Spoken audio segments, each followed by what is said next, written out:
In the previous video, we took a look at an example here in the notes, example 3, and we found this line integral as we went from the point -5, -3 up to 0, 2. And the question that we ended with was, would we have gotten a different answer had we reversed the direction of our arrows? What if we had started at 0, 2 and went downward? Would that have changed anything? Well, here's what our notation is going to look like to help us try to describe what's happening here in this question. Suppose that C is a curve with an initial point of A and a terminal point of B. Then the curve -C we will have denote a curve consisting of the same exact points, but with an opposite orientation. So if this was the curve C, -C would just have arrows pointing in the opposite direction.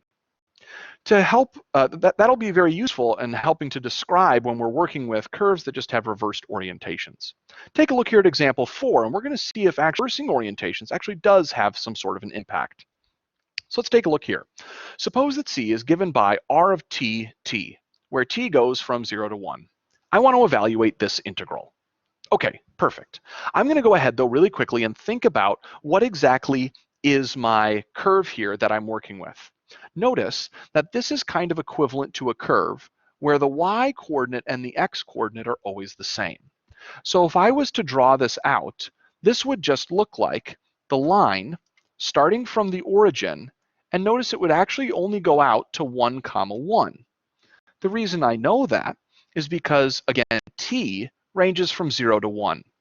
And so I can kind of see the direction here. I would be going up. I would start at 0, 0, and I'd go up to 1, 1.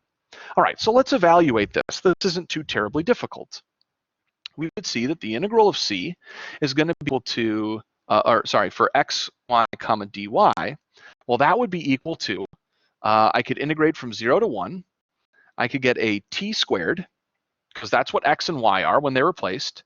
And remember, to find dy, I would say take the derivative of the y piece, which is 1, and then multiply by my dt. So, wow, this is actually super easy. This is just a third t cubed evaluate from 0 to 1. And so I get the total value 1/3. Perfect. I'd like you to go ahead and see if you can compute the answer for part B, where I give you a new curve given by a new function, and I want you to try to compute this one. I'd ask you to pause the video right now and then see what you come up with. All right, so if you've taken a look at the problem here and you've tried to calculate it out, you'll see that if I'm attempting to integrate here, I'm going to end up with the integral from 0 to 1.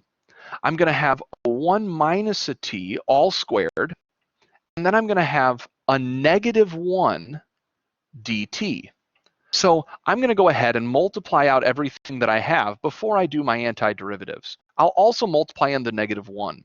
So I should have gotten something like a t squared, a negative t squared, a positive 2t, and a -1 dt.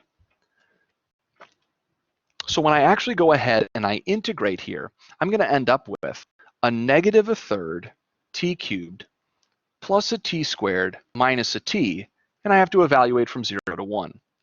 That's going to get me -1/3 plus 1 minus 1.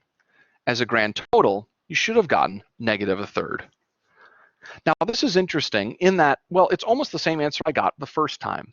But what's really interesting is to take a look at how this picture of r of t actually looks. Notice over here, if I was to rewrite this function, doesn't this still look like y and x are the same? But if I try to graph this, while I may end up with the same exact looking picture, it's not perfectly, I guess, the same. It's the same segment, but notice what point do we start at when we plug in t as a 0? Well, if you plug t in as a 0 here, you're going to start at the point 1, 1, and you're going to be moving backwards.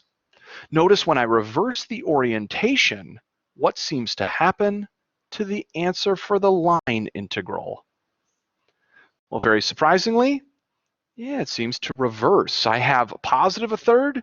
When I swapped, I had -1/3. So when I have this, I can go ahead and start to answer some other questions. Notice that C prime was equal to negative c. So what would you speculate the relationship between these two sorts of curves? Well, it seems like what we had just stated above is that if I integrate with this, and then I integrate with a negative curve, just changing the orientation, I get an opposite answer. So that's pretty powerful. Another way to express this would be to also to say you could have the negative on the other side, right? It doesn't matter which side you multiply by the negative, but oftentimes we'll think about the relationship like this. When I change the curve, I change the, or when I reverse the orientation, I change the sign. Now notice here, I could ask, what is the relationship between this line integral and when I reverse the orientation? Now, this seems like it might be the same question, but what do you notice is different about the integrals up above in part C and down in part D? Yeah, the biggest thing here is the differential. So this is kind of interesting. You might recall we mentioned this before. When integrating with respect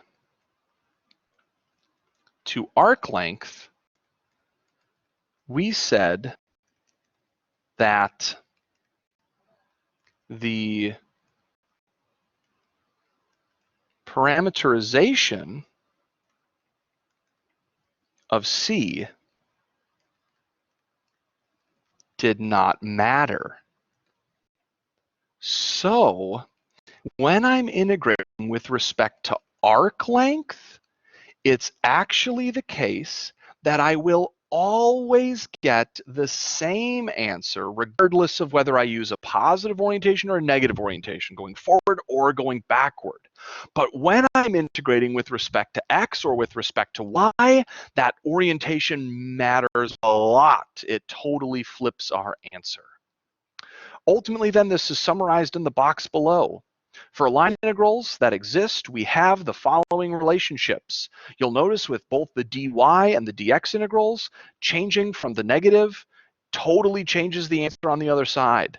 But with arc length as the at the back, it does not matter or make an adjustment or a change at all.